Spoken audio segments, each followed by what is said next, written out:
All right, no filter MMA family. It is your boy BJ back here with another live video. What is going on, people? Coming off of a good UFC card, coming off a good one, good one, good one, good one. Man, that was a good. There was some good fights on that card. It was some good fights on that card. Uriah Faber, Nico Montano, Juliana Pena, Jermaine Durandame, Aspen Ladd. I mean, it was a good card. But this episode, guys, is just a this is just the MMA news. I seen some news in the MMA media that I wanted to talk about and see. Just get some feedback from you guys. Talk about it, whatever. Um, yeah. So, hold on, guys. The first order of business, guys. Got a special episode coming up this Friday. So you guys be looking out for that. I got a guy that I know gonna come on and do some talking. Um, it, I know this I know this guy personally, and I'm friends with him on social media, and um, he has a lot of interesting points on religion and just the way that the world is currently functioning right now. You know what I'm saying? He has a lot of interesting points. And he shares a lot of articles and stuff. And I just kind of want to get him on. I want to listen to some of his, or I want to chat with him. I want to listen to some of his thoughts, some of his ideas, and just kind of let everybody listen to that and let everyone have a piece of that, because I feel like no matter what you think, what your views or your perspective is on certain topics and certain issues and things that are going on, or even things just as sensitive as religion. I feel like it's in 2019. I feel like it's in this day and age, it's okay to publicly speak about stuff like that. I feel like it's important for because I want to learn too. I want to know why this person feels this way, the way he feels about a certain topic is religion. I want to know why he feels the way he feels about that and where he gets that from. I want to know these things. So he'll be coming on Friday. We're just me and him just kind of gonna kick back. We're just gonna talk, and let the conversation flow. It is what it is. But anyways, guys, like I was saying, a lot of MMA news coming out here in the last few days. The first thing is that I've been hearing things about Jorge Masvidal saying that he wants to break Conor McGregor. Like he wants to break Conor McGregor's face. Like he wants to be like Jorge Masvidal. He wants money. He wants to be the best. He wants to fight the best. He wants to take out whoever he wants to take out the ones that people are saying are the best. And Conor McGregor's one. People want to fight Conor McGregor. You know what I'm saying? Like Conor McGregor rose to fame. And he had some big fights, but Conor had won his last few fights. Now I can understand if Conor was still, that mega superstar that he that he claims to be, that he once was, but he really kind of isn't. You know what I'm saying? Like he's kind of deviated from MMA. Like, he's doing his commercials, got his whiskey, got this, got that. It's kind of a weird situation with Conor McGregor. Um, but it says Dana White rules out Conor McGregor fight against Jorge Masvidal. Let's read what this says, guys. It says it's hard. Let's see what he says. Says it's hard to blame the UFC president, given that McGregor marches to the beat of his own drum. That there is so much, and there is so much uncertainty surrounding the future of the notorious. Regardless, speaking to TMZ Sports, White sounded optimistic that fans will see McGregor compete soon. Quote Dana White: He'll either be back this year or early next year. White said, "We'll see how this whole thing plays out in September." He always talks about, we'll see how this whole thing plays out. So you trying to say Conor getting a title shot? Like, come on, man. Come on, man. You can't let Conor McGregor come back to a title shot. And you got guys like You know what I'm saying? You got guys like Dustin Poirier who has worked his way up. You know what I'm saying? Like, I mean, you can't just give Conor McGregor a title shot. You know what I'm saying? Like, let me see. Yes. Let's look at the lightweight division. Let's look at the top 10 in the lightweight that would deserve. Let's look at the people actually in the lightweight division that would deserve a title shot. You know what I'm saying? Because, you know, now is the Khabib, let me see when that fight is. Let me just make sure I'm right.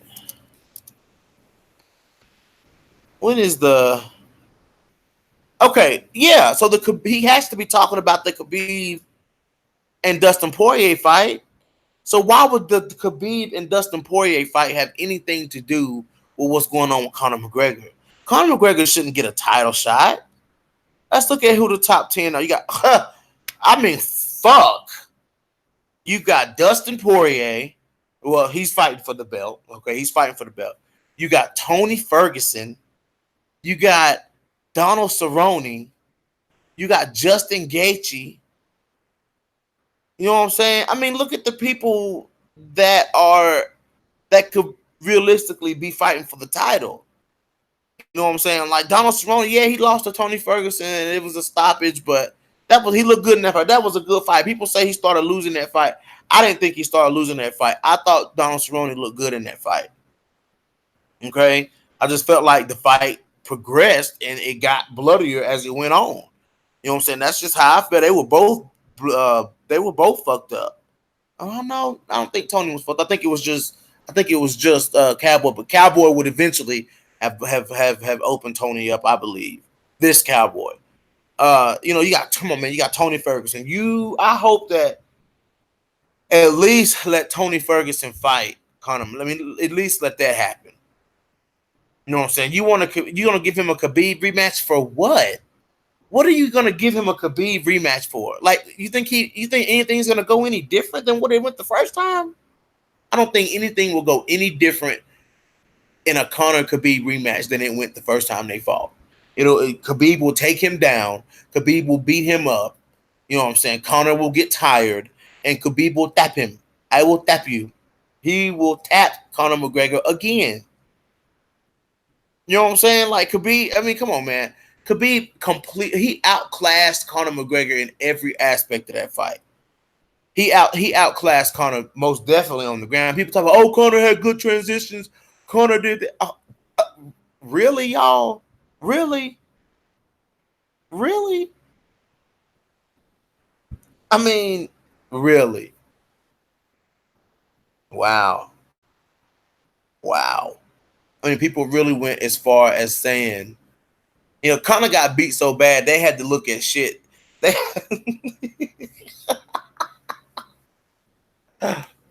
Conor got beat so bad they had to start breaking down the fight.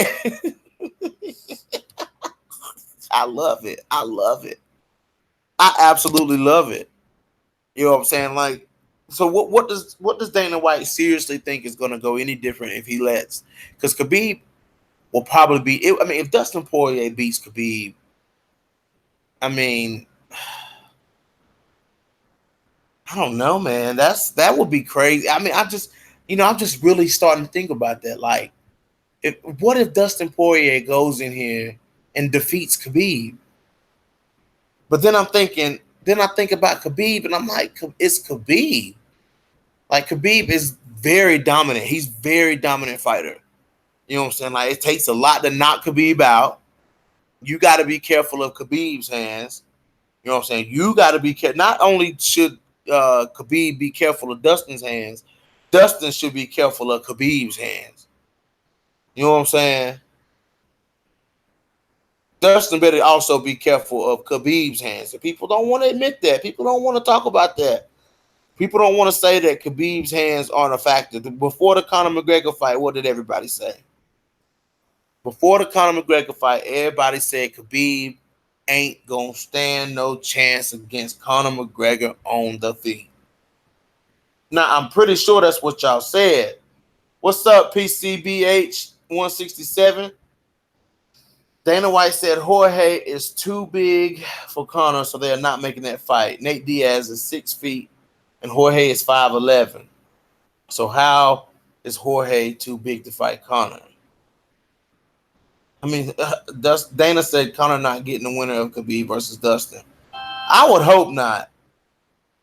I would hope not. I would really hope not. You know what I'm saying? I would really hope that was not the. I mean, at least let him fight. Okay, if Dustin Poirier beats Khabib, then okay, make Conor and Khabib rematch. Absolutely, absolutely. But if Khabib wins, then they should make. Then they should do. See, I don't see Dustin floating around at the top too much if he loses this fight. Like I feel like they would make Conor versus Ferguson before they would make Dustin versus anybody. Either one of the two. You know what I'm saying? I feel like Dustin Poirier would have to fight like Donald Cerrone. Or, you know what I'm saying? He'd have to fight like not Anthony Perry, he's in welterweight. He had to fight like Edson Barboza. You know what I'm saying? Or Ally Quinta. That's who he would have to fight in order to get back up in the conversation. He'd have to beat somebody that's trying to climb up through the rankings. You know what I'm saying? So, so the best bet for Dustin Poirier is to win this fight. Because if Dustin Poirier don't win this fight, he is out of the question. Like he is so far to the back of the line that it'll be insane. So, long day at work, y'all. Long day at work. So Dustin Poirier's best bet is to win this fight. He's got to win this fight. And because like I said, man, if Khabib beat Dustin, Dustin goes to the back of the line. He goes probably down there with Justin Gaethje. Now Justin Gaethje ain't far down, but he's still down there with Justin Gaethje. Conor could fight Justin Gaethje. Yes. PCBH. You're absolutely right. Conor could fight Justin Gaethje. Because I feel like Justin Gaethje, excuse me, with that knockout over, James Vick, you know what I'm saying? And wasn't it Edson Barboza too? I mean, that was fucking crazy, dude. Like, Justin Gaethje is fucking wild. I would love to see Justin Gaethje versus Conor. I would love to see Justin Gaethje versus Donald Cerrone. I mean, Justin Gaethje versus Tony Ferguson. What, dude? I think they should make that fight for a title. I think Tony Ferguson has finally fought his way to a title. Like, you know what I'm saying? Like, finally, for real this time, Tony Ferguson has fought his way to the title. And I just feel like Dana keep putting people in front of Ferguson, hoping that Ferguson will lose so he don't have to let Ferguson fight for the title because he know Ferguson real shit. Like, I think he kind of keeping Khabib away from Ferguson right now that Khabib is champion. You know what I'm saying? I feel like they wanted that fight. It fell through. Let's see. Yeah, BJ, I would love to see Justin versus Tony. That's a great matchup. That's a fucking killer. That's a fucking killer matchup. That's a dangerous, dirty, bloody, filthy fight. You know what I'm saying? But I feel like, if I had to pick somebody to win that fight, I'd have to pick Tony Ferguson because Justin Gaethje can get reckless, but Justin Gaethje ain't been reckless lately. You know what I'm saying? Like, hey, Justin Gaethje, we seeing a new technical Justin Gaethje. Like, what the fuck? Yeah, like for real, we are seeing a technical Justin Gaethje, and I just want Justin Gaethje. He loves throwing his hands so much, but I want to see him wrestle. Like, I want to see him, make that statement with his wrestling. Khabib wants to fight Tony to cement his legs, and so Khabib definitely isn't ducking. No. Khabib, I just feel like I feel like Dana White is kind of letting Khabib be great right now because Tony Ferguson is the biggest threat to Khabib, if you ask me. I feel like Tony Ferguson is the biggest threat to Khabib. Dustin Poirier is a threat, but the chances of Dustin Poirier for one, he's not going to out wrestle Khabib, and for two, you know what I'm saying? Like, you got to be. I mean, it's hard, it's going to be hard to stop Khabib. If Khabib wants to take you down, you know what I'm saying? Khabib is going to take you down. You know what I'm saying? Khabib can throw a bomb that can put you out. He almost knocked Conor McGregor out, yo. Like people don't want to realize that, yo. Like he almost knocked Conor McGregor out. You know what I'm saying? Khabib is he throws bombs with those hands. Khabib and Tony was supposed to fight 3 times, so maybe that's why Dana is interested in that fight because it fell through 3 times. Oh, I know that. I know they had trouble making that fight in the past. I know that. You know what I'm saying? Like I'm aware of that, but you know, I just feel like Tony is no matter what. It doesn't matter if they try to make that fight 3 times. You know what I'm saying? It doesn't matter because that fight needs to happen now. It's been so many scenarios where that fight has needed to happen, and now it finally needs to fucking happen. Because I feel like Khabib is going to beat Dustin Poirier, and I feel like the next person in line should be Tony Ferguson. Tony Ferguson should not have to fight anyone else in order to fight for the belt. He beat Anthony Pettis. He beat Donald Cerrone. Come on, man. Those are 2 good quality wins. Those are 2 good quality wins. So, I mean, who else does he have to beat? I mean, really, who else does he have to beat in order to fight for the belt? It is what it is, man. I mean, it is what it is. But, you know, like I said, Dustin Poirier, he has to beat Khabib. You know what I'm saying? So if he doesn't beat Khabib, Dustin Poirier goes to the back of the line. Let me see what y'all talking about. Kevin Lee is a wrestler, and he was having success against Tony until he got subbed, and Khabib was way better wrestler than Lee. Absolutely, he is. Tony Ferguson versus Khabib, it will happen. I feel like it'll happen too, Jared. I do. Dana White wants money. He ain't dumb. No, he ain't dumb. But I'm telling you, dude, like I really hope that, you know what I'm saying, because he straight up this article straight up says, you know what I'm saying, like he straight up says we got to see what happens in September. All right, guys, I got hung up on that one point. If Tony beats Justin, then they can't deny him a title shot. But Tony doesn't need to beat Justin Gaethje. He doesn't need to fight Justin Gaethje. Like he's done enough. Tony Ferguson has done enough. You know what I'm saying? Like he doesn't need a war with Gaethje before he goes into a fight with Khabib. Come on, man. Don't put him through a war, another war. Are you trying to put more miles on the dude? You trying to wear him down? Tony Ferguson ain't getting no younger. Like Tony Ferguson is aging. He's aging. Like, don't put him through another war because anybody that has to step in there with Justin Gaethje is be prepared for a fucking bloody war. It is what it is. It is what it is. So let's keep reading, guys. This September event that White is referring to is UFC 242, which will be headlined by a lightweight champion bout between Khabib and Dustin. There's a lot of money in a rematch between the here to go to fucking press talking about it. In a rematch between the Magomedov and McGregor, or perhaps in a rematch with Poirier. In a rematch, okay, yeah, okay. So, but White declined to comment, giving Conor McGregor the winner of that fight, saying it will shake a lot of things up. Whoever wins that fight. Yeah, dude, I really hope that he ain't trying to do that shit. Like, I really hope that ain't what he's trying to do, man, because that'd be fucked up if Conor, who's lost his last two fights. I mean, well, he lost in boxing, but he lost his last 2 MMA fights. What was his last MMA fight? His last MMA fight was Nate Diaz, and he won that fight. And then he fought Floyd Mayweather, and then he fought Khabib and lost. So he's lost his last fight. I think that's right. Y'all tell me if I'm wrong.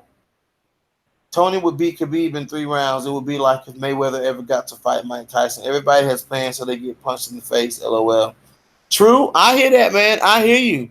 But I don't know, man. That's that fight right there, man. That's a different type of fight, dude. Like when you're looking at Khabib versus Tony Ferguson, man, like that's a different kind of fight, bro. Like, you know what I'm saying? Like you can't really, it's hard to say who will win that fight. You know what I'm saying? Because Tony Ferguson has the striking.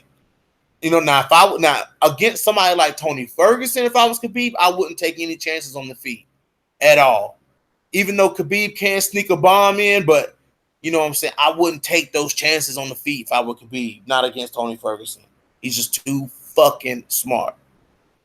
But Dustin Poirier, on the other hand, I mean, his boxing looked good, but I feel like Khabib could hang with him. You know what I'm saying? But as far as this fight going to the ground, because when Tony Ferguson start rolling and spinning out of shit, man, it's hard to say, dude. It's hard to say, man. It's really hard to say. But Khabib, you know what I'm saying, he could nullify Tony Ferguson. I don't fucking know. You never know what can happen when these people step into the octagon. You never know what can happen. Let's look at what these comments are saying. Conor should have a trilogy fight with Nate Diaz. Forgot about Nate Diaz stepping in the. Oh no, he's going up to welterweight. That's right. He in welterweight. Yeah, a trilogy fight with Nate Diaz. Conor could take all that. Conor couldn't take all that damage, man. Diaz is tough as they come, though. Yeah, he is. Yeah. But I just don't think Conor should get this fight. All right, let's keep reading, y'all. Let's see what this says. White, here we go. White also refused to say one way or the other whether a trilogy between McGregor and Nate Diaz is on the table. One topic he was adamant about was that McGregor would not be fighting Jorge Masvidal. Of course, don't pay Jorge Masvidal. The longtime veteran who has experienced a recent surge in popularity due to back-to-back knockouts of Ben Askren and Darren Till. And they should have put and Leon Edwards, but it says in a backstage confrontation with Leon Edwards that exploded on social media. Recently, Masvidal called for a bout with McGregor, calling the former dual division UFC champion an easy paycheck. I feel like that would be an easy paycheck for Jorge Masvidal. I feel like Jorge Masvidal beats Conor McGregor, most definitely. Yeah, I feel like he beats Conor McGregor. Sure as the sky is blue. I feel like it. Masvidal's too big for Conor. How can Masvidal be too big for Conor and Nate Diaz is bigger than Jorge Masvidal? Okay, let me say that one more time. How can Jorge Masvidal be too big for Conor McGregor when Conor has fought at welterweight with Nate Diaz? And Nate Diaz is bigger than Jorge Masvidal. Jared Stoutman, question for me. Shoot it, brother. Shoot it, brother. Who you got in a fight, bro? Yeah, let me know who. But Nate Diaz is bigger than Conor McGregor. I mean, bigger than Jorge Masvidal. That's what's crazy. I don't understand that. Masvidal's too big for Conor. Conor shouldn't have fought at 170. I hated that he did it. Not only did he hate that he did it once, but not only did I hate that he did it once, I hate he did it twice. He doesn't belong at that weight. There's plenty of fights for Masvidal in his weight class without Conor. White continued. He's too big for Conor. Conor doesn't belong at 170. He's got the balls to fight at 170, but he doesn't belong there. Yeah. Now that I can agree with. Let's see. Jared, boy, you stupid.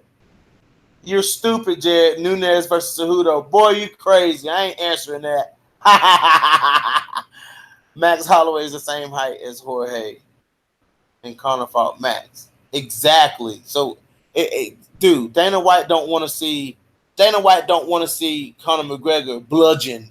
That's what it is. He don't want to see his boy get in there with a real motherfucker. Now, he done seen his boy get in there with a real motherfucker and get fucked up with Nate Diaz. You know what I'm saying? Nate Diaz fucked him up. You know what I'm saying? And Jorge Masvidal, shit. Jorge Masvidal, I'm about to see Nate Diaz versus Jorge Masvidal, to be honest, shit. But anyway, all of that is some bullshit, man. All of that is some bullshit. You know what I'm saying? But anyway, let's move on. I done spent too much time on that. Here we go again. The bald-headed devil himself. Dana White explains why he's not willing to make George St. Pierre versus Khabib Nurmagomedov. Let's see what he has to say about that. It's too risky because you never know what GSP is going to do. He's not going to stay. He's going to get that check. If he wins that fight, he's going to get that check. He's going to get that belt, and he gone. He's going to get that check. If he wins, he's going to get that check. He's going to get that belt, and he's going to be recognized as the UFC lightweight champion, greatest of all time, whatever. And he's gone, just like he did when he beat Michael Bisping, abandoned the belt. You know what I'm saying? George St. Pierre retired. The former two-division champion said that a big part of his decision came down to not getting the opportunity to face Khabib Nurmagomedov in the fight that could secure his legacy as arguably the greatest mixed martial artist of all time. That is a risky fight, GSP. I don't care what people say. That's a risky motherfucking fight. Now coming back and beating. Now you didn't want to fight Tyron Woodley, which that's understandable. You didn't want to beat Tyron Woodley. I mean, you didn't want to fight Tyron Woodley. You came back to a beatable Michael Bisping, who was past his prime. He was the champion, but he was past his prime. You know what I'm saying? You came back and you took a beatable fight against Michael Bisping, and you got beat up. You know what I'm saying? And you think you're gonna come back to Khabib, who's been competing all this time and smashing necks and just pounding people's faces in, and you think you're just gonna come back and beat him? I don't think that's gonna happen. But let's see what these comments say. Dana hates GSP for some reason. That's why he wanted to fight Khabib. I just feel like Dana feel like if he was to beat Khabib, he gonna put the division in a sticky situation again. You know what I'm saying? And abandon the belt. You know what I'm saying? Which stagnates the division, just like he did. That's why Robert Whittaker has the belt, because he abandoned that belt. So they had to fight. Yoel and Whittaker had to fight for it. You know what I'm saying? It just creates a mess for the division. You know what I'm saying? So anyway, Pierre already accomplished a lot during his career with the longest welterweight title reign in history, along with winning the middleweight belt in a fight against Michael Bisping in 2017. The Canadian superstar hoped to become the first fighter to ever win titles in 3 divisions by facing Nurmagomedov with the lightweight title on the line. The UFC wasn't interested in making his dream become a reality. UFC president Dana White has stated several times that he wasn't going to make that fight, and it seems a past promise broken by St. Pierre is. Wait a minute. Okay, seems a past promise broken by St. Pierre is the root cause of his disinterest. This sounds like this sounds good. Let's see. There's 2 things. First of all, who doesn't love George St. Pierre? Love George St. Pierre the best ever as far as human beings. Great guy, love him. GSP and I had a deal. He was going to fight Michael Bisping in 185, and if he won, he would defend the title.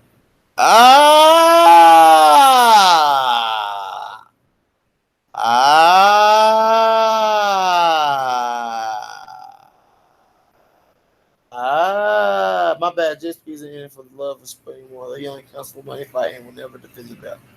But y'all, Dana White said if he was going to fight Michael Bisping at 185, and if he won, he would defend the title. He bailed on that. Didn't do it. White told TSN recently in Canada. So you can't just come out and handpick fights that you want for titles.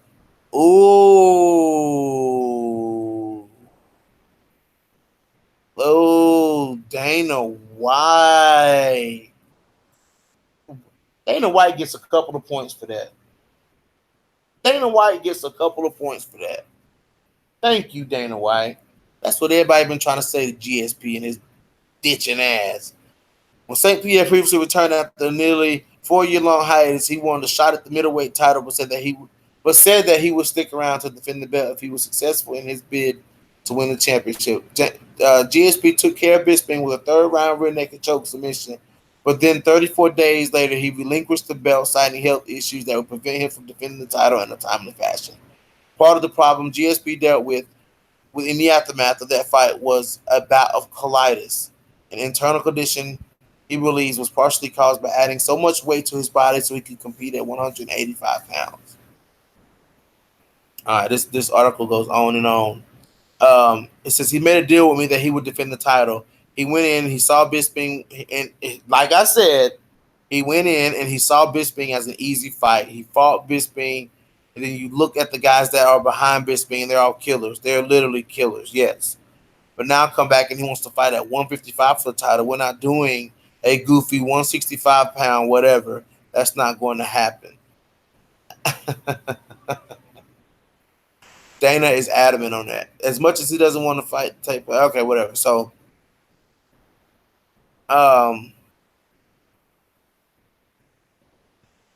it says, I guess if I get into a position where Khabib the champ wants it bad enough, we're going to have to talk about it.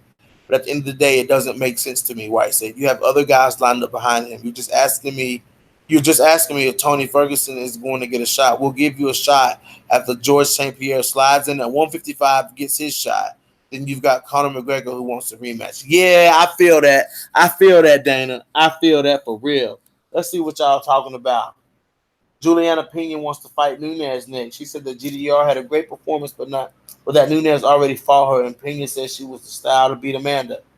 You gotta make it ugly. You gotta take her down. You gotta make it a dog fight, and no one has been able to do that. I feel like I'm the fighter with the full can't. Ooh, ooh, ooh,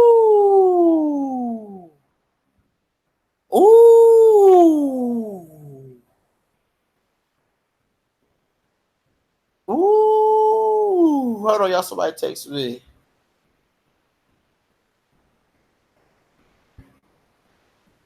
Ooh. Hold on, y'all.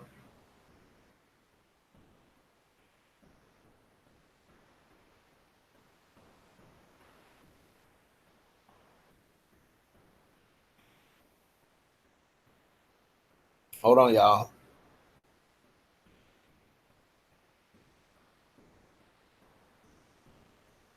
Hold on, y'all. All right. Yeah. So don't let GS, don't let GS please slide in like that. Like this is one time I actually agreed with. But anyway, Juliana Pena, yes.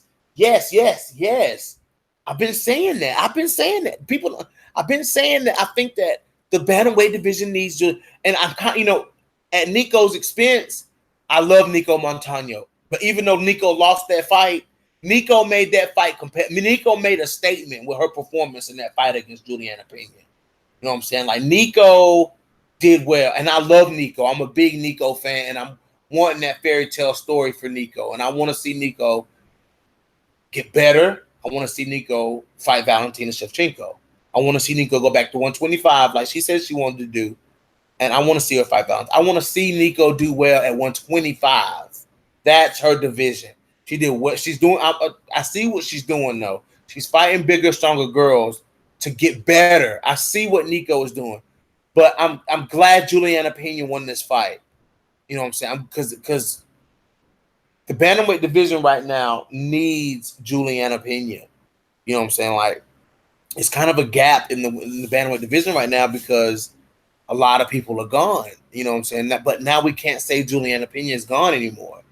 You got GDR who just beat Aspen. Aspen lad, I don't think should continue to cut weight to 135. I don't think that if she became champion, she would not make champion. She wouldn't make weight all the time, and if she did, she would be looking the way she did at this last fight. No champion can successfully defend the belt like that. No champion can defend the belt like that. You know what I'm saying? So you got GDR. I want to see Kat Zingano fight somebody at 135 that's going to put her in the conversation. Now she beat Marion Renault. Marion Renault was 1 or 2 fights away from a title shot. She comes in and she dominates Marion Renault. She took a fight at 145 and didn't go away. Some bullshit. But I feel like Kat needs to fight. I mean, then you keep forgetting about Ketlin Vieira. Like Ketlin Vieira is in there. Like Ketlin, I feel like with Amanda Nunes just defending her belt against Holly. Amanda Nunes probably gonna take some time off. You know how she do. You know how everybody know how Amanda Nunes do. She gonna take some time off, and I feel like now is the time that the next contender should really rise. I mean, GDR beat Aspen Ladd, yeah, but I want to see a couple of fights happen in the meantime. Some fights happen to really say, because Holly Holm was not the clear-cut contender that should have been fighting for the belt. Like Holly Holm should not have been fighting for that belt. So I really want to see. I don't know where Ketlin is. I think she's injured her knee last year, but she should be back by now. She'll be back now. Yeah, she should be back now. Yeah, she should, dude. It's been a while. Like, we need to know what's going on with Ketlin Vieira, for real, because I'm tired of talking about it. I almost got tired of talking about Juliana Pena, but Juliana Pena came out of nowhere on us. So, I'm kind of getting tired of talking about, but what's going to go on with Ketlin Vieira? Like, let's find out. So we got, so Kat should fight Kunitskaya. Yes, you have Yana Kunitskaya, you have Kat Zingano, you have Ketlin Vieira, you have Jermaine Durandame, and now you have Juliana Pena. Now we have Juliana Pena. This just throws a wrench in everything. Like Juliana Pena just comes in and just throws a wrench in there. Juliana Pena, if she would have beat Valentina, she'd have been in line for a title shot. And she goes in and beats the former champion Nico, which I don't think a win over Nico in bantamweight really does anything for Juliana Pena, even though Nico was the former champion. I think they may ride on the fact that Nico was the former UFC champion. You know what I'm saying? So, I really think that GDR, I mean, if they make that match with Nunes and GDR, like, I'm okay with it because she fought a number one contender fight and she won by knockout. So GDR is right there. She's right there. And it's so hard to think, you know what I'm saying? Like, you got Kat Zingano. See, if they do Kat versus Juliana, like, Kat and Juliana would be a rematch because they fought at UFC 200. So then you got to think Ketlin Vieira versus Kat Zingano is a rematch. So you could do, like, Ketlin Vieira versus GDR. You could do Ketlin Vieira versus Yana Kunitskaya. To be honest, Yana done fought her way up. Yana done fought her way up for real. You could do Juliana Pena versus Ketlin Vieira. You can do Juliana Pena versus everybody else with Juliana Pena be a damn rematch. Kat Zingano would be a rematch. I don't know, guys. I don't know. It's too much to think about. It's so many different possibilities that could go on with that. Like bantamweight is becoming interesting again. Let's see what this is. They want to give Juliana another fight before she's a title shot. They can let her fight Aspen Ladd. No, dude. Like Aspen Ladd, no, dude. No, I feel like Aspen Ladd is out of the picture right now. I feel like before we see a big reemergence from Aspen Ladd, I feel like if she continues to make the weight, I feel like it'll be Macy Chasson. You know what I'm saying? I feel like Macy Chasson is a couple of fights away from being in that question. Because Macy Chasson is running through chicks. You know what I'm saying? Like, Chasson is running through chicks. So we could see Chasson do like they could do like a... Like, I wouldn't want to see Yana Kunitskaya versus Macy Chasson. Macy's powerful. Macy Chasson is powerful. She's fighting Lena Landsberg next. That should be interesting. If Lena Landsberg can dominate Macy, and Macy's already ranked, like Lena Landsberg dominated Tanya Evinger. Like, Lena Landsberg could be making a little surge here. You know what I'm saying? Like, let's be real. Lena Landsberg could be like, at one point I felt like they was gonna get rid of Lena. You know what I'm saying? Then Lena Landsberg impressively beats Tanya Evinger. No, dude, like Juliana versus Holly. No, dude, like I feel like Holly ain't gonna be in the question right now. I think now the UFC is realizing that Holly Holm does not need to be in the question. I feel like I think they're finally starting to see, like, okay, Holly Holm, you're a hype job. Like, you're getting beat up. You're getting beat up. So let's let Holly. If Holly gonna fight, let Holly fight. Holly should fight. Like, okay, a good fight for Holly would be Yana Kunitskaya. Now imagine how good of a fight that would be if we could see Yana Kunitskaya versus Holly Holm. That'd be a damn good fight. Because they're very similar. Very, very similar girls. They have a lot of power in the kicks. They don't throw a lot of power with the hands. They're volume strikers. You know what I'm saying? Because I feel like, to be honest with you, I feel like Yana Kunitskaya will win that fight. I feel like Yana is just, this, and I like Yana Kunitskaya. I like Holly Holm too. I think they know that Holly is overrated, but they know she's a draw because she beat Ronda. Yeah, I feel like Yana Kunitskaya is just as good of a striker as Holly Holm. I do. I do. I feel like Yana Kunitskaya is as good of a striker as Holly Holm. And Holly Holm's a good striker. She really is. And it's just that Holly made like she made a quick, simple mistake against against Misha Tate. She made a quick mistake against Amanda Nunes. But I feel like I give Holly her props for going in there with Cyborg though. Like Holly's a tough cookie. Like that's a tough female. You know, she went in there and went toe. I see that's the thing about Holly. Holly take all smoke. Holly went toe to toe with Cyborg for 5 rounds. So you got and kudos to Yana Kunitskaya for going in there and giving it her best shot against Cyborg. But I feel like Holly Holm, I feel like they're on the same kind of level as far as striking when it comes to Holly. I feel like Yana is a little more well-rounded than Holly Holm. Like Yana can grapple and she can submit. You know what I'm saying? But Yana can strike too. So I feel like she is more well-rounded than Holly, but I feel like her striking is right up there with Holly Holm. Like Yana Kunitskaya has really good striking. You know, I don't think they'll make that fight. BJ Holly and Yana are in the same team. Jackson Wink. That's why they fight. That's why they fight the same. No, yeah, they used to be. Yana's not at Jackson Wink anymore. Yana Kunitskaya doesn't train there anymore. So she left Jackson Wink after the Cyborg fight. So Yana's been away from them for a while now. So yeah. But that's always been Holly. I mean, that's always been Yana's style. You go back and watch Yana in the Invicta days, that's always been her style. She's a striker heavy fighter. You know what I'm saying? Her striking has got a lot better since she came into the UFC too, especially in the fights with, especially like when she fought Lena Landsberg and she fought Marion Renault. Now, when Yana fought Marion Renault, that was a good display of her striking. It really was. You know what I'm saying? Like Yana did very well in that fight. She dominated that fight on the feet. So I feel like that's a good matchup for them.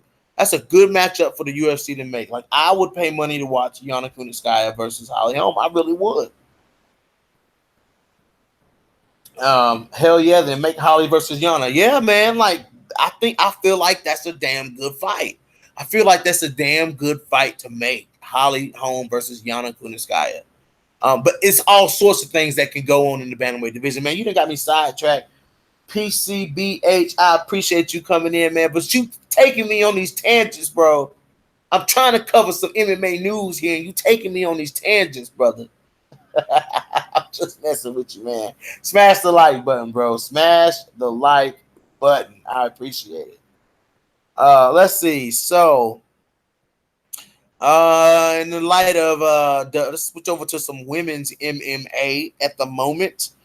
Tough 23 finalist Amanda Bobby Cooper signs with Invicta FC. I think that's a good move. Yeah, dude. Oh, PCBH, man, dude. I love women's MMA. Women's MMA is very exciting. Very exciting. Very, very, very, very exciting. But Amanda Bobby Cooper signs with Invicta. I think that's a good move for Amanda Bobby Cooper. I feel like Amanda Bobby Cooper needed to get better. You know what I'm saying? Like, I feel like she needed to get better. She has wins over Anna Elmozy and Angela Magana in the UFC, but you know, she lost those big fights. She lost to Ashley Yoder. You know, she lost devastatingly to Mackenzie Dern. Like Mackenzie Dern damn near knocked Amanda Bobby Cooper. She pretty much knocked Amanda Bobby Cooper out. Like if Mackenzie Dern chose to take her down and beat her, because I felt like Mackenzie Dern wanted a submission notch on her belt in the UFC. She wanted a UFC submission. They put Juliana Pena at number 4. Let me look at that. What? Bruh. They got Juliana Pena ranked, homie. Wow. Man, they done ranked Juliana Pena that damn quick. Juliana Pena says she coming back to get her spot. She coming back to get her spot. Juliana Pena. Let's go. Yeah, I'm cool with that. I was shocked when Mackenzie Dern knocked him in the especially since Amanda is a boxer. Dude, I was not shocked at all. I was not shocked at all. I knew that could happen. I knew that. I'm telling y'all, Mackenzie Dern is a dangerous striker. Like she's not a very technical striker. She's not a very clean striker. But Mackenzie Dern is a she has that ace in her pocket, man. And that ace in her pocket is that right hand. I'm telling y'all, Mackenzie Dern is dangerous on the feet. Now, people may talk about how non-technical her striking is. We know her BJJ is probably the best BJJ in the UFC, to be honest. But Mackenzie Dern has that X factor. She's got that X factor. And that X factor is that right hand. I was not shocked at all because Amanda Bobby Cooper went into that fight angry. And you know what I'm saying? And like when I first started watching Mackenzie Dern, I was like, she's good. I was like, I was like, damn, her striking needs to get better. Then she dropped the chick in the other promotion that she was in. I was like, Mackenzie Dern will come out and drop these chicks in the third round. I'm like, what the fuck? This chick with the sloppy striking all first and second round. You know what I'm saying? Then she dropping girls in the third round. And dude, I was like, okay, Mackenzie Dern is legit. Like Mackenzie Dern is solid. She's not a dangerous striker. She's a bantamweight fighting as a strawweight. Obviously, Mackenzie Dern versus Tatiana, their ground game is legit. No, I think Mackenzie Dern is a true flyweight. I don't feel like Mackenzie Dern is a bantamweight. I feel like Mackenzie Dern is a true flyweight. Because when Mackenzie Dern makes 115, she doesn't look bad. Like her body doesn't look like Joanna Jędrzejczyk. Joanna Jędrzejczyk is damn near bantamweight. You know what I'm saying? Like that's somebody who has a hard cut to 115. You know what I'm saying? Like Joanna Jędrzejczyk is a big strawweight. And she's like a true, but I think Joanna Jędrzejczyk is a true flyweight because when she fought Valentina at flyweight, Joanna Jędrzejczyk that's how she should look. That size right there. That's she's not cutting too much weight. But dude, have you not seen Mackenzie? Mackenzie Dern posting photos. Well, Mackenzie Dern is in shape, homie. You better go look at her Instagram. Mackenzie Dern is looking good. I'm telling you, not saying that in like an admiration type way. I'm saying that in a physical way. Mackenzie Dern is looking good. You know what I'm saying? She looks like she's gonna make a return quicker than sooner than later. But I feel like Mackenzie Dern, man, like she hurt Amanda Bobby. She messed Amanda Bobby Cooper up. You know what I'm saying? And then Ashley Yoder goes in it. But I noticed that Mackenzie Dern, when she fought Ashley Yoder in her debut, Mackenzie versus Valentina, I think Valentina's ground game is her weakness. And if Dern takes her down, Val might not look as dominant as she's looked recently. The thing about Mackenzie Dern and versus Valentina Shevchenko, like Valentina Shevchenko, she's a master of sport in jiu-jitsu. So let's not get that twisted. As far as the level of ground game that Valentina Shevchenko has. The ground game is not Valentina Shevchenko's weakness, brother. We just see Valentina Shevchenko as a striker. Now think about this. We see Valentina Shevchenko as a striker because most of her fights in the UFC has been striking matches. Most of them have been striking matches. But if you look at Valentina Shevchenko and Antonina Shevchenko, believe it or not, Valentina Shevchenko is a master of sport in jiu-jitsu. So, master of sport in wrestling. I mean, let's not get it twisted now. Now it'd be interesting to see Valentina Shevchenko versus Mackenzie Dern, but let's remember here now. Valentina Shevchenko submitted Juliana Pena at 135. Now now MMA fans, we tend to have short memories. When she takes someone down, she just lays on top of them, except for the Priscilla fight. And Priscilla looked like a fish out of water on the ground. Now, in defense, Priscilla Cachoeira, while they were on the feet, Priscilla Cachoeira hurt her knee or ankle or something. It was one. I think it might have been her ankle, so that's why she wasn't able to get up. Her leg was Priscilla Cachoeira's leg was messed up after that fight, dude. So she couldn't get up. I don't think it's Valentina. Yeah, Valentina, I don't think just because she holds people down, I don't think that it means that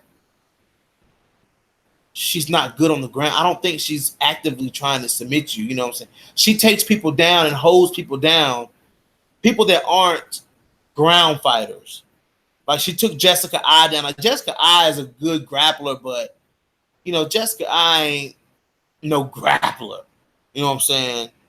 I think she submitted Juliana Pena so fast because Valentina knew that she can't play around. She's not gonna be able to hold Juliana Pena down. That's why she caught Juliana Pena slipping, but she didn't take Juliana Pena down. She did trip Juliana Pena. You're right. But she submitted Juliana Pena so quickly because Juliana Pena ain't somebody that you want on top of you. Juliana Pena was on top of Valentina when Valentina locked up that armbar. So, the jiu-jitsu is there for Valentina Shevchenko. And her versus Mackenzie Dern, I think that if it went to the ground, man, I feel like Mackenzie Dern, I feel confident saying that Mackenzie Dern would do better than her on the ground. But the thing would be getting Valentina to the ground. Because we've seen in the Ashley Yoder fight that Mackenzie Dern's wrestling is not that good. Like her getting you to the ground, there's a gap there between that. Now, she knocked Amanda Bobby Cooper to the ground. You know what I'm saying? But when she fought Ashley Yoder, she had a tough time getting her down. So I'm hoping that Mackenzie Dern is filling in them holes. So let's see. Juliana underestimated Val's ground game, as she absolutely did. She thought Valentina was just a striker. That's why she got subbed. And Pena used to get reckless when she was on top. Yes, she did. She underestimated Valentina's ground game. And Juliana Pena was throwing bombs. And which she was. That was a good. I feel like Juliana Pena was winning that fight before that happened. You know what I'm saying? I felt Juliana Pena was winning that fight before she got submitted. She just got wild and she gets to where she wants to just beat your ass. Juliana Pena is wild. She's a wild child. Yeah, Valentina's hard to take down. Yeah. And you see how easily she took down. But Joanna's not a grappler though. But that was a good fight, her versus Joanna Jędrzejczyk. But yeah, it'd be hard for Dern to get her down unless Dern. See, I would say but you never know what Dern's power could look. Dern is a powerful striker, dude. You never know what Dern's power will look like at 125. But then again, you got to think Valentina took shots from Amanda Nunes. So, and then she got kicked in the face by Joanna Jędrzejczyk. So, you know what I'm saying? Like, Valentina can take a hit. Now, if Mackenzie Dern was to land clean on Valentina, I don't think it would be enough to really phase Valentina. So Mackenzie Dern would have to really be careful on the feet with Valentina. This is just this is an if they fought situation. Mackenzie Dern would have to be very cautious on the feet. She'd have to get that fight to the ground if she wants to win that fight. I think Valentina is used to fighting at that level and Pena just moved to Chicago. Something like that. Yeah, something like that. But I felt like when Antonina fought Roxanne Modafferi, I don't think Antonina Shevchenko is as good on the ground as Valentina. Now, they have the same training. They do. They've always had the same coach. Pavel Fedotov is their coach. But I felt like if that was Valentina, it would have. I feel like Valentina is more rigid of a fighter than Antonina. I feel like Valentina. I feel like when the fight is going on, Valentina is on autopilot. She's pure instinctual when she's fighting. I feel like Antonina thinks her way through a fight. I think that's the difference between the two. I think Antonina thinks her way through a fight, and I think Valentina is running off of pure instinct. You know what I'm saying? I think it's pure instinct when it's Valentina fighting. That's the difference I see. Because I feel like if Roxanne Modafferi would have put Valentina on her back like she put if Roxanne would have put Valentina on her back the way she put Antonina on her back, I feel like Valentina would have got out of that. Valentina would have rolled into something. You know what I'm saying? But Antonina was kind of like overthinking the situation and didn't really know how to get. She has the training to get out. She has the training to submit. She has the training to reverse the positions. I just think she didn't. I just think she thought was overthinking her way through it. So I think there's a difference between Valentina Shevchenko and Valentina Shevchenko. Antonina I believe hits harder than Valentina. I feel like Valentina has a lot of power in her legs, but I feel like I think Valentina's accuracy makes up for some of the power because Valentina hits you on the button. Like Valentina hits you on the button, like for real. Like when her and Juliana Pena was fighting, man. Like, but Juliana Pena she was. But I feel like Juliana Pena's striking has gotten a lot better. I would like to see that fight again.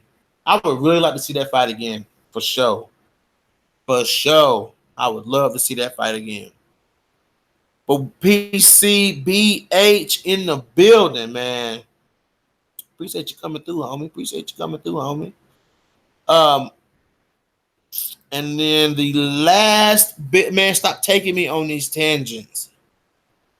The last bit of news I want to talk about is my girl, Tatiana Suarez Padilla. Shout out to me and Taylor's bestie, Tatiana Suarez Padilla. Tatiana Suarez is officially our best friend. So shout out to you, bestie, Tatiana Suarez. But anyways, somebody had it was an interview with Tatiana Suarez on the red carpet, and she was talking about how I forgot who it was the interviewer said he was talking to, and he referenced that Tatiana was like the female Khabib and said that the person got mad. Listen, I know my bestie, okay? Tatiana Suarez don't care about shit. Like, when we interviewed Tatiana, we asked her all kinds of questions. Like, Tatiana was like, it's a compliment to me. Like, chill the fuck out. Like, Tatiana is like the chillest, most real person ever. Like, it is fucking crazy how cool and real she is. You know what I'm saying? Like, Tatiana Suarez, they were talking about, her neck injury and stuff like that. Like, what's next for her? And Tatiana was like, pretty much like, I'm not rushed. I'm looking to come back like October. Like, I ain't trying to rush. Y'all trying to get me to say I want to get back in there. I'm going to fight at 100%. Y'all not going to force me back in the octagon with a neck injury and think I'm not going to take the time I need off. And I'm this close to a title shot. That's pretty much what Tatiana Suarez was saying. That is what Tatiana Suarez was saying. Like, don't even try to get me to say something that's gonna force me to get back in there. Like, and Tatiana even said, like, they offered me a fight. They offered me a fight in August, and I was like, no, I'm good. I guarantee you that Tatiana Suarez got offered to fight either Michelle Waterson or she got offered to fight Joanna Jędrzejczyk. I would motherfucking guarantee you, because it shows hell wasn't Weili Zhang. Because Weili fight for the belt. And I don't think they was pushing Tatiana toward a title shot right yet. So I feel like Tatiana got offered to fight Michelle Waterson, which I'm pushing more toward Michelle Waterson. And or either Joanna Jędrzejczyk. It is what it is. I'm telling y'all, that's who they offered. I know that's who they offered. I can ask Tatiana. I don't know if Tatiana gonna tell me, because Tatiana know I'm gonna say something about it. You know what I'm saying? But For real, I can ask Tatiana Suarez, yo, who do they offer you to fight? She might tell me. You never know. We'll see. Nah, she shouldn't fight no Claudia Gadelha, bro. Nah, hell nah. Nah. She don't need to fight Claudia. Her and Claudia on two different paths right now. Nope. Tatiana Suarez should fight somebody who close to that belt. She should fight the loser of Andrade and Weili Zhang, and or the winner of Joanna Jędrzejczyk versus Michelle Waterson. Period. That's it. And the fight after that is a title shot. That's why I don't think she should fight Claudia Gadelha. No. Claudia Gadelha need to rematch Carla Esparza because Carla Esparza beat her ass. That's what needs to happen. Carla Esparza needs to rematch with. Claudia Gadelha need to go rematch. Go call out Carla Esparza. Carla Esparza needs to call out Claudia Gadelha and get that back because Claudia Gadelha. Because Carla Esparza won that fight. Carla Esparza won that fight. Now, it is what it is, y'all. Now, y'all know I'm telling the truth. Yeah, because they have a lot of fights, but I think Tatiana Suarez, whoever Tatiana Suarez fights, it depends on the outcomes of this title fight and this Joanna versus Michelle Waterson fight. I feel like that is going to determine who one of the however one of them fights go. You know what I'm saying? I feel like that's what Tatiana Suarez is waiting on. Because Tatiana Suarez, maybe she should fight Rose. Fight Rose Namajunas. That would be nice, but Rose gonna be out for a while, man. Rose ain't gonna be back for a while. Rose out for right now. Rose probably won't be back till 2020. Be honest, because Rose need to let that neck heal. Rose won't be back to the middle of 2020. So I don't think Rose need to try to get back in it right now. She need to take the rest of 2019 off and let her mind cool off and let her neck get better and stuff. That's what Rose need to do. Let's see what else, guys. Let's go to the flyweight division. We've been mentioning Valentina. Let's talk some flyweights. Let's talk some flyweight. We can talk flyweight. We can talk heavyweight. Stipe Miocic versus DC coming up. Liz Carmouche versus Valentina Shevchenko coming up. You know what I'm saying? Felicia Spencer versus Chris Cyborg. Max Holloway versus Frankie Edgar. I mean, man. Yoel Romero versus Paulo Costa. Woo! Robert Whittaker versus Israel Adesanya. Fuck. Yeah, but dude, her neck got injured. Her neck got injured worse in that Jessica Andrade fight, bro. Rose out for a while. No, if Fate, I don't think Rose is overrated, man. I think Rose, dude, Rose ain't overrated. Rose is legit. Rose Namajunas is legit. Now overrated would be Paige Van Zandt.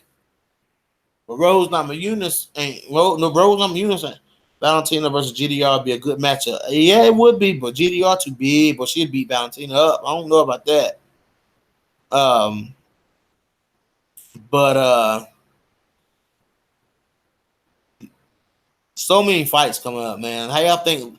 Y'all think a lot of people saying that Izzy gonna beat Robert Whittaker, man. A lot of people counting out Robert Whittaker. Man. I'm like, y'all are fucking crazy. Kelvin Gastelum laid the blueprint on how to beat Robert Whittaker. He laid the blueprint out. What style of fight? How to beat Israel Adesanya. He laid the blueprint out. What style of fight you got to fight to beat Israel Adesanya?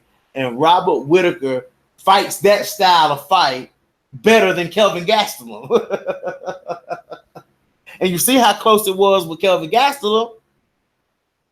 Some people can say Kelvin won that fight.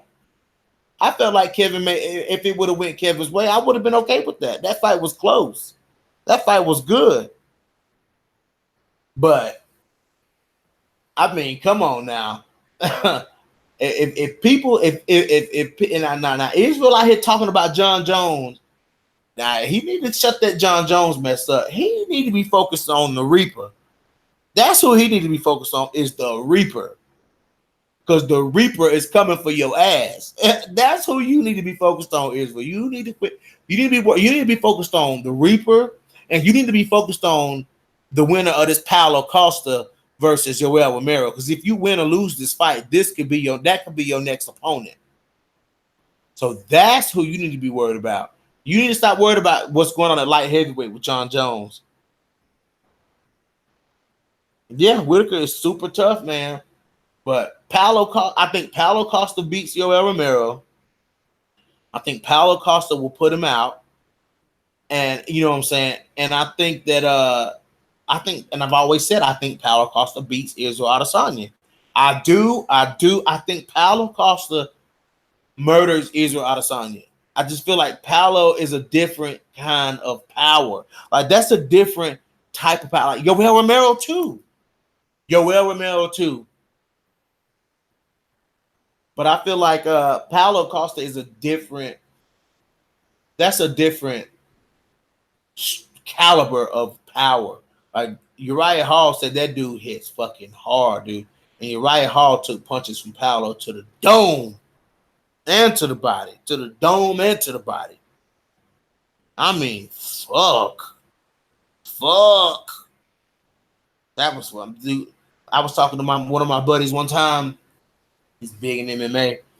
And I told him, I asked him, what do you think? We was watching Johnny Hendricks versus Paulo Costa. I was looking at some Paulo Costa footage, just really kind of checking out Paulo Costa, seeing, matching up his style against Yoel Romero, because that's a tough matchup for both of them. But I feel like, I asked him, I said, what do you think was going through Johnny Hendricks' mind when he looked across that cage and seen Paulo Costa? I bet Johnny Hendricks was like, God damn, this motherfucker big as hell.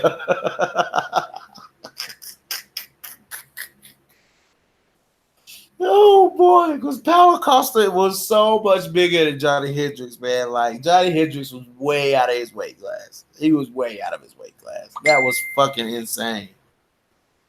That shit was insane. But yeah, man, I've been on here too long. With y'all. Let me see how long I've been on here, man. I ain't staying on here with y'all all night, man. I just got home from work. Oh man, well shit, y'all. Like I said at the beginning of the video, special episode coming up Friday. Like I said, it's this guy I know, and he's from my hometown, and he just has some interesting points. You know what I'm saying about I told y'all a while back, I kind of slacked on it. I want to do like a side segment, like where I bring people on and just have conversation with people, like people that I like, that I'm interested in their views, and people that I want to hear talk about certain things. Just have them on and let them talk. You know what I'm saying? Because I have a very curious mind. So, I want to hear people's thoughts. And this guy has a lot of interesting views when it comes to religion, which is a controversial topic. So I'm like, hey, I want to let him talk on live stream. So I'm gonna do a segment like that, guys, where I just bring people on that I want to hear talk, and we just shoot the shit and talk.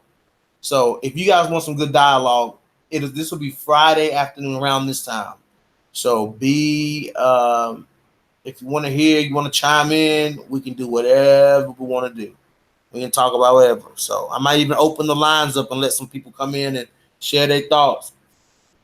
It is what it is. But PCBA, great show. Can't wait for the next one. Thank you, man. I appreciate that, bro. Women in combat sports, you are very entertaining and love it. Thank you very much. Guys, I just talk, man, to be honest. I'm just telling y'all the truth, man. I just talk. I ain't trying to be nobody. I'm just myself. I just get on here and I talk shit. That's me. I hope you guys are subscribed. I hope you guys watch my video shorts that I put out. Put out little, 3 or 4 minute videos about this, about that, whatever. And I'm going to start doing a lot more of the live reactions. I got a lot of good feedback on the live reaction, guys. live, talking about the fights as they're happening. So I think there's a card this weekend. So I think I'll do it again this weekend. So you guys be looking out for that. But guys, if you haven't already, hit the subscribe button, guys. Hit the like button. If you want to follow me on social media, No Filter MMA on Facebook, at No Filter MMA on Twitter as well. I'm trying to get more active on those sites. I will get more active on those sites. But yeah, guys, that's all I got to say for y'all today. But hit the like button, hit the subscribe button, and I will catch you guys on the flip side. Thank you guys for coming through, and I am out.